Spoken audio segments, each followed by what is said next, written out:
Your home sold guarantee or we will buy it. Eveina Pavlak avec Monsieur Nicolas Fortin de compagnie Multitest sur ces capsules numéro 4, la dernière de série. On va parler présentement des moisissures. Alors, Monsieur Fortin, c'est quoi les moisissures? Les moisissures, en fait, c'est des champignons microscopiques. Donc, champignons microscopiques, mais quand on est rendu qu'on voit des taches, ça veut dire qu'il y en a des millions déjà. Il y en a beaucoup parce qu'à l'origine, on ne les voit même pas.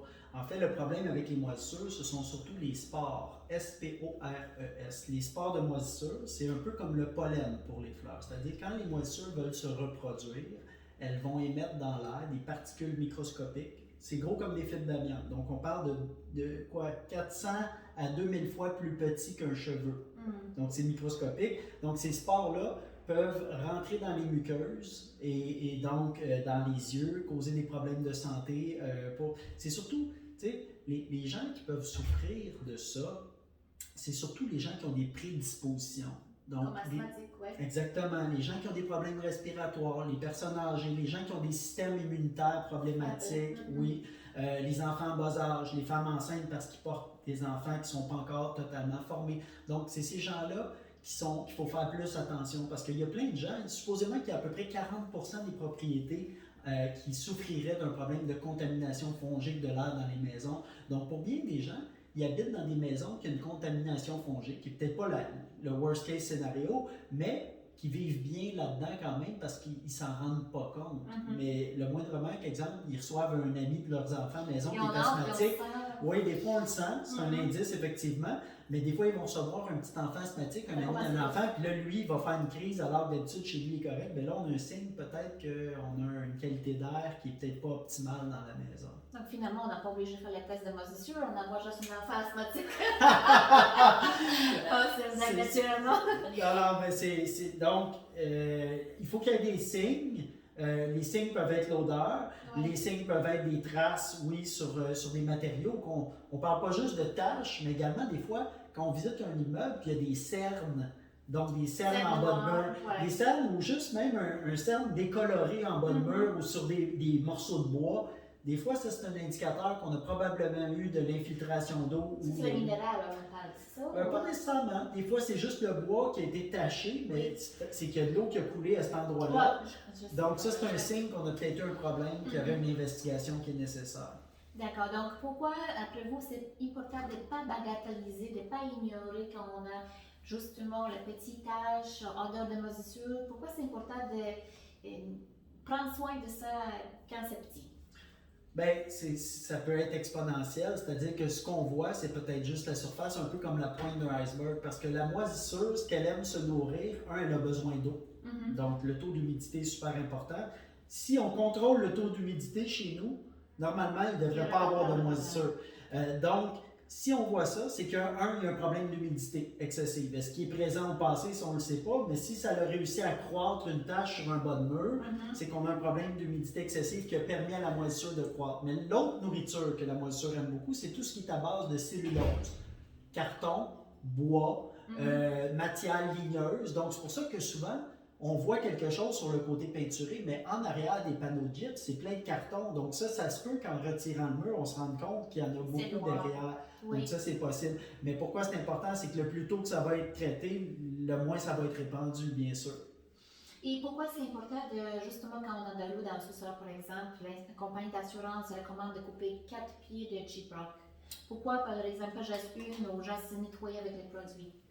En fait, ce qu'ils vont faire, la moisissure prend 24 à 72 heures à prendre. Une fois qu'on a des conditions d'humidité excessive, la moisissure va croître après 24 à 72 heures. Donc, c'est sûr que les compagnies d'après sinistre envoyées par les assureurs, leur objectif, c'est de sécher l'endroit le plus tôt possible pour éviter d'avoir des problèmes de moisissure importants. Donc, c'est pour ça qu'ils vont couper le gypse. Pourquoi ils coupent le gypse? Parce que tout ce qui a été affecté par l'eau, qui est poreux, on s'en débarrasse. On ne séchera pas un gypse, il risque juste de gondoler, puis ça va causer des problèmes. L'assurance va se faire dire, ben, tu sais, on aurait dû le changer. Donc, ils coupent ça jusqu'à une hauteur suffisante pour être sûr que c'était sec à cet endroit-là. Et ils vont sécher souvent avec des ventilateurs puissants. Donc, ça, c'est une chose. Sécher, c'est une chose. Mais si le dégât d'eau avait eu lieu depuis plus de 24 heures, ça se peut qu'il y avait quand même certaines moisissures qui avaient commencé à croître. Le fait d'utiliser des gros ventilateurs risque de répandre des spores dans la maison. Donc, il y a toujours un thinking à faire sur peut-être qu'une évaluation de la qualité de l'air par une entreprise comme nous, comme un de nos concurrents, serait importante avant de refermer tous ces murs-là, de venir faire des tests pour être sûr qu'on a fait un bon nettoyage, qu'on a bien, si on veut, traité les matériaux. Bon, vous avez encore avancé avec ma question. Encore une fois, je répète, M. Forêt, c'est un professeur, il donne le cours de sujet de moisissure, contamination, pyrite, amiante pour les courtiers. Donc, c'est pour ça qu'il vraiment explore ce sujet de A à Z. Mais je voulais vérifier avec vous, par exemple, si j'ai un chum qui est très manuel, il dit OK, inquiète pas pour ça, je veux nettoyer ça avec Javel, un autre produit de Rona. Est-ce que je peux faire ça comme ça ou c'est vraiment recommandé d'utiliser encore des gens spécialisés dans décontamination? C'est sûr que ça peut être tentant des fois de faire disparaître une petite tâche avec des produits.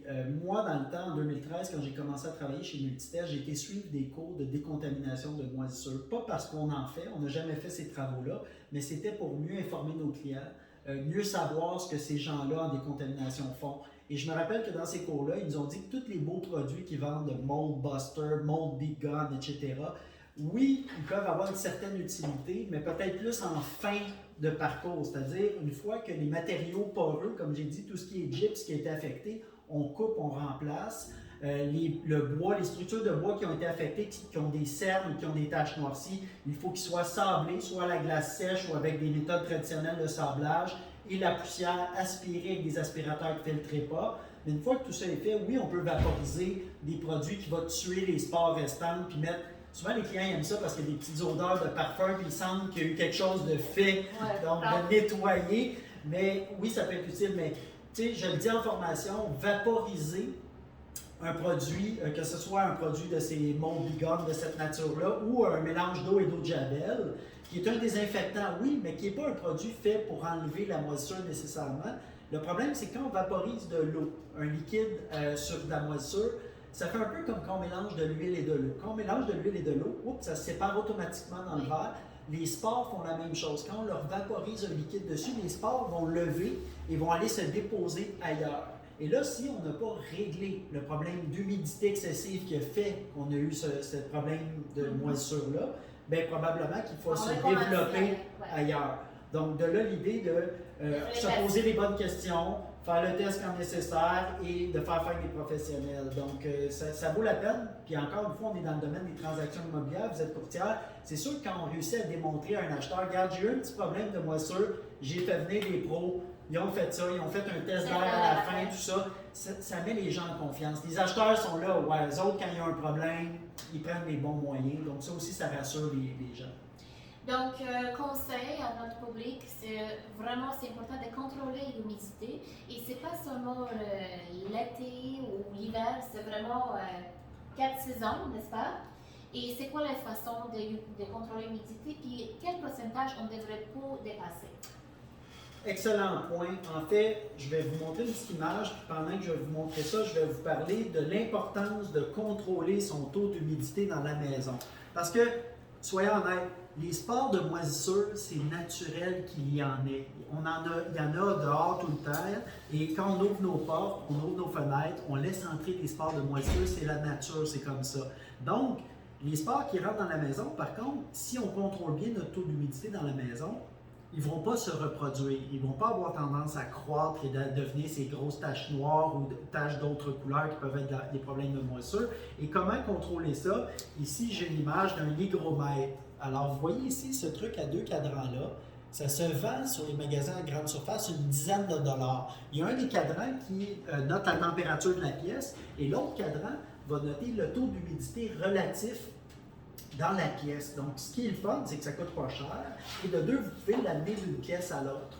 Donc, quand on a les odeurs dont Evelina parlait tantôt, c'est-à-dire, je descends dans un sous-sol, puis on me dit, ah, ça sent le vieux sous-sol humide, bien, amenez-le en bas, votre hygromètre. Puis ce que vous allez constater, dans bien des cas, c'est que les taux d'humidité dans les sous-sols, particulièrement au printemps et en été, on a souvent des taux qui sont beaucoup plus élevés que le 50% qui est recommandé et moins. C'est-à-dire, si vous avez un chiffre à retenir, c'est que le taux d'humidité dans votre maison devrait être de 50% d'humidité relative et moins.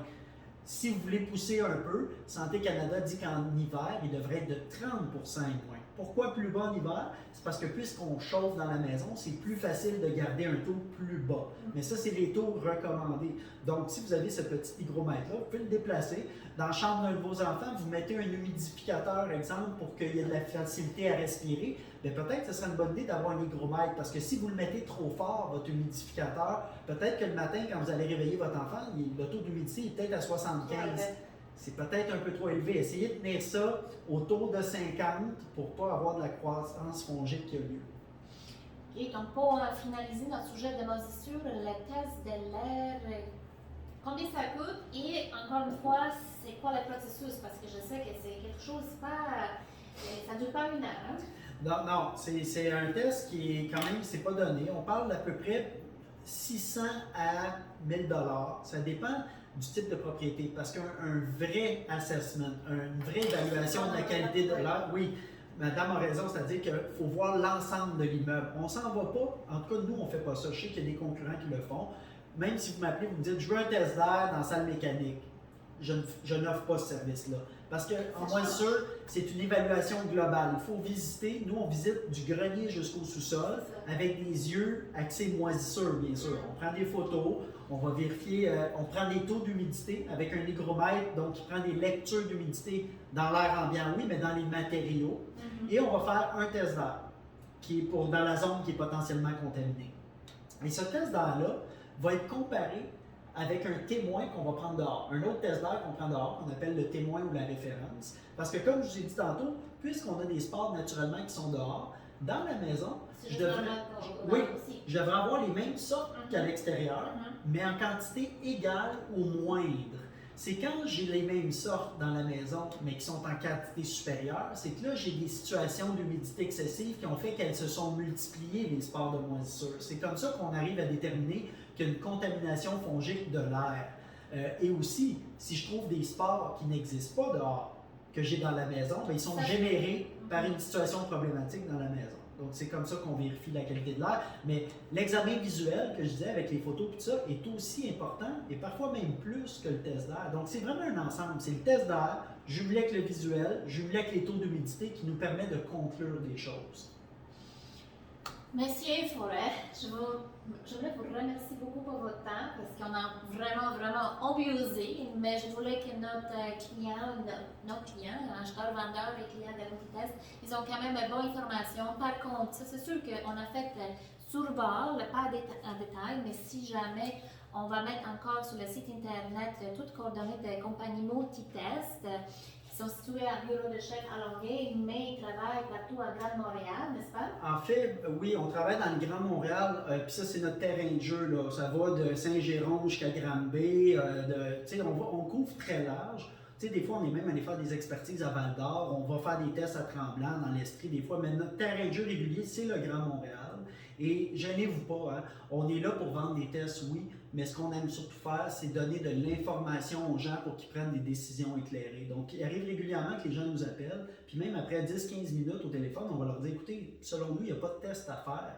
Puis là, des fois, les gens sont surpris, ils disent, OK, mais ça coûte combien ce que tu viens tout de me dire? Ça coûte rien, ça fait partie de notre service. Si vous avez un test un jour, appelez-nous, ça va nous faire plaisir de vous aider. Mais on est là pour aider les gens, vous les courtiers, mais également vos clients à prendre des bonnes décisions. Absolument, puis je peux vous reconfirmer que justement, nous, on travaille beaucoup avec vendeurs-acheteurs, on réfère souvent à Multitest.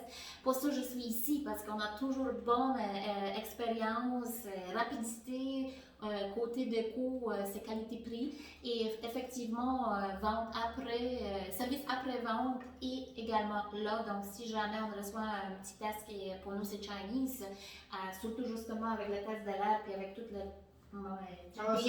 c'est difficile même pour nous comprendre c'est quoi. Oui, nous pouvons se référer à Multitest et décortiser tout ça. Alors, monsieur Forêt, encore merci beaucoup. Avec plaisir. Merci à votre attention. J'espère qu'on a un petit peu moins niaiseux après cette capsule d'information. Avec un Pavlak, mais c'est Nicolas Fortet de Multitest. Et votre maison vendue garantie, on achète. N'oubliez pas.